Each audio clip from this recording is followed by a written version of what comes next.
کہ ساری عبادتوں کو جتنی بھی اللہ نے عبادتیں بندوں پر فرض کی ہے سب کی سب عبادتیں اللہ نے دنیا میں فرض کی، مگر ایک واحد نماز ایسی ہے جس کو اللہ نے مجھے معراج میں بلا کر بندوں کے لیے فرض کر دی۔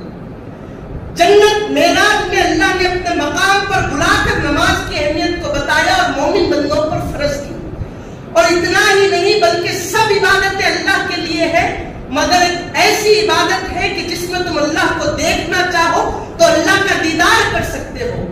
صحابہ نے کہا کہ آپ تو آسمان پر جا کر معراج کر آئے، اللہ کو دیکھا، پھر ہمارے لیے معراج کیا، کہاں پر ہم کیسے معراج کریں اللہ کو دیکھیں؟ تو کہا کہ الصلاۃ معراج المؤمنین، میرے لیے عرش پر جا کر اللہ کو دیکھنا تھا، لیکن اللہ نے تمہارے لیے نماز میں معراج رکھی ہے۔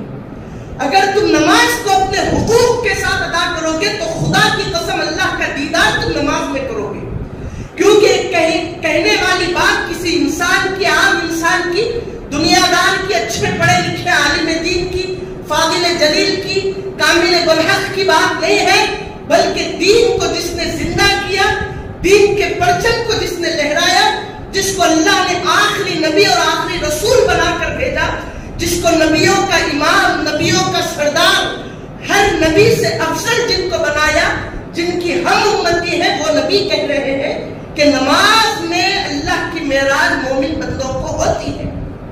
ایسی بڑی نماز کی فضیلت کہ اس فضیلت کو بندوں نے قدموں تلے رون دیا اور پھر وہ کہنے لگے کہ نہیں ہم کو یہ کام آ گیا، وہ کام آ گیا۔ ارے اللہ کی عبادت سے بڑھ کر تیرا کیا کام؟ اللہ کی عبادت سے بڑھ کر تو نے اپنی بیوی کو اہمیت دی، اللہ کی عبادت سے بڑھ کر تو نے اپنے بچوں کو اہمیت دی، اپنے کام کو اہمیت دی۔ اسلام خدا کی قسم نہ اسلام کام سے روکتا ہے، نہ مذہب اسلام، نہ حضور پاک علیہ السلام کی تعلیمات کام سے روکتی ہے۔ ہر کتابوں میں جہاں بھی کھنگالو یہ بات ملتی ہے کہ بندو دنیا میں رہ کر کام کرو، مگر جب بات اللہ کی عبادت کی آئی تو کام کو پھینکو اور اللہ کی عبادت میں جڑ جاؤ، اللہ کی عبادت میں اپنے آپ کو مستغرق کرو۔ اللہ نے صراحتاً فرمایا اذا نودی للصلاۃ من یوم الجمعہ، جمعے کی بات اللہ نے کی، عام نمازوں کے لیے بھی یہ حکم ہے۔ جب بات نماز کی آئے تو فسعوا الی ذکر اللہ، دوڑے چلے آؤ اللہ کے ذکر کے لیے۔ اللہ نے کہا کہ فمشوا الی ذکر اللہ، اللہ نے نہیں کہا۔ کیا وجہ تھی سب اللہ کو نہیں کہنے کی؟ فمشوا کہتا یعنی کہتا کہ چل کر اللہ کے ذکر کے لیے آؤ، اللہ نے چلنے کی بات نہیں کی۔ ہر بندہ جب نارمل کوئی کام کرتا ہے تو چلنا اس کا بیس بنتا ہے، بھاگنا ایک ضرورت کے لیے بھاگتے ہیں، اگر جسم ہلکا کرنا ہو یا کوئی ایسی بلا آ رہی ہو جلدی پہنچنا ہو اس کے لیے بھاگنے کا استعمال ہوتا، یہ بنا ہوا ہے اصول مزاجی انسان کے مزاج میں، اس کی فطرت میں۔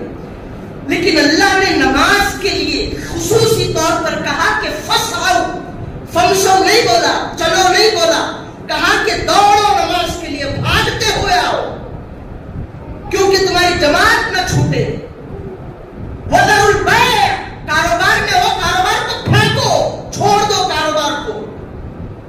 ذَلِكُمْ خَيْرٌ لَكُمْ، اللہ کی بارگاہ میں نماز ادا کرنے کے لیے، جماعت کے لیے بھاگنا، کاروبار میں مصروف رہنے والا بندہ، وَذَرُوا الْبَيْعَ، کاروبار کو چھوڑنا، ذَلِكُمْ خَيْرٌ لَكُمْ، یہ بہت بہتر ہے بندوں کے لیے۔ اللہ کلام میں فرماتا ہے ذَلِكُمْ خَيْرٌ لَكُمْ إِن كُنتُمْ تَعْلَمُونَ، اتنا بہتر ہے کہ اگر تو جان لیتا اس بات کو۔ لیکن نماز کی اہمیت تک معلوم ہی نہیں، اللہ کے عبادت کی اہمیت، جماعت کی اہمیت تک معلوم ہی نہیں۔ ان کنتم تعلمون، اگر تو جانتا تو تیرے لیے بہت بہتر ہوتا۔ فَإِذَا قُضِيَتِ الصَّلَاةُ، نماز مکمل ہو گئی صاحب، فَانْتَشِرُوا فِي الْأَرْضِ، اب اللہ کا نماز ہو گئی نا، چلو نکل جاؤ زمین میں پھیل جاؤ، کر لو اپنے کام کا جو بھی کرنا ہے۔ اللہ نے مختلف آیتیں بیان فرمائی۔ تو سامعین محترم، نماز کی اتنی بڑی اہمیت اللہ نے بیان کی۔ حضور پاک علیہ السلام نے کہا کہ الصلاۃ عماد الدین، نماز ایک ایسی عبادت ہے کہ وہ دین کا ستون ہے، دین کا پلر ہے۔ پلر کو نکال دو عمارت گر جائے گی۔ پورے دین کا ستون حضور پاک علیہ السلام نے نماز کے لیے بیان کیا۔ ایک نماز ایک واحد عبادت ہے کہ دین کا پلر ہے، تو نماز یہ عبادت ہے، اتنی بڑی عبادت نماز ہے، لیکن بندوں نے کیا کیا؟ وہی بڑی عبادت کو چھوڑ دیا۔ شیطان کا کام یہی ہے کہ جو بندے کے لیے اہم ہو ان سے بندوں کو دور کرے۔